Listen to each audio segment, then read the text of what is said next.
There's just always one jackass who has to use his Mac. So I'm very pleased to have this opportunity to speak, given what I was needed to tell you in my last talk. So with respect to mitigation, what is going right? And there's quite a lot that's going right. And the first big success story with mitigation, we know what's happening and why. And this is no small thing.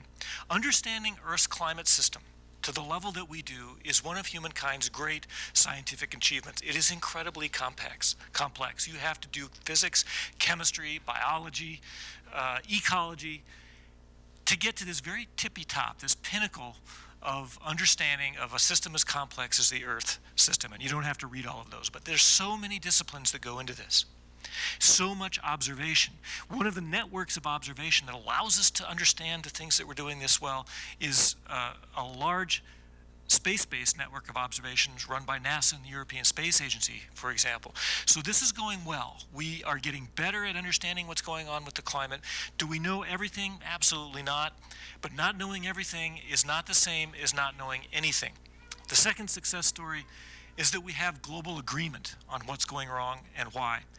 We've been working on this for the last 30 years under the United Nations Environment Program, the World Meteorological Organization, and this convening of parties, of principles known as COP meetings. The last one, a year ago, COP21 in Paris, had the agreement that we as a global society need to mitigate the change, and that was big.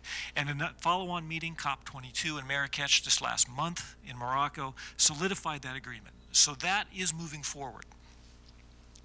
Success number 3, we have everything we need, the knowledge and the technology to mitigate this problem. We have the knowledge. We don't need more knowledge. We don't need more technology. We're going to get both, and those will help, but we have what we need. So, for example, in the United States, in the first 3 months of 2016, we added new electricity generation in the form of renewables, mostly solar, mostly wind, of 1,300 megawatts. That's enough to power about 250,000 homes. In the same time period, this is clean, low-carbon energy. In the same time period, we added just 18 megawatts of natural gas. This is high carbon, and a whopping 0 megawatts of new coal and new oil. We know what to do, we have the technology to do it, and we are in fact already on our way to doing it. We have models for that. Around the world, Portugal can power itself on occasion 100% renewably. They did so for a week in May. They've done so several times since. Germany was powered 90% renewably on May 8th. They've done that several times since. And in Great Britain, ran without coal for the first time in 130 years for a week this year, and they've again done it several times since.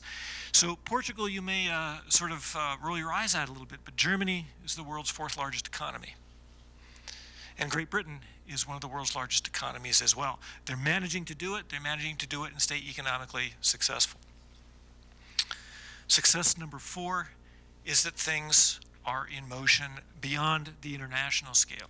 Much of the work that is happening now is being done at the local and regional levels. Around the world, 300 cities are now pursuing aggressive low-carbon plans, including here in the United States, cities like Austin, cities like Boulder, cities like Portland, cities like Salt Lake City and Park City in Utah, where I'm from, have set very aggressive renewable energy goals, low-carbon goals. Whole states, California, the world's 8th largest economy, has set very aggressive low-carbon goals.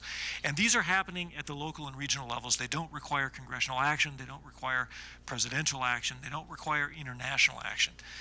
Now, we should be clear that none of this is big enough or fast enough yet. But it is happening, and it is intensifying. And so our job moving forward, I think, is to take heart from this and not wring our hands about whether this is possible.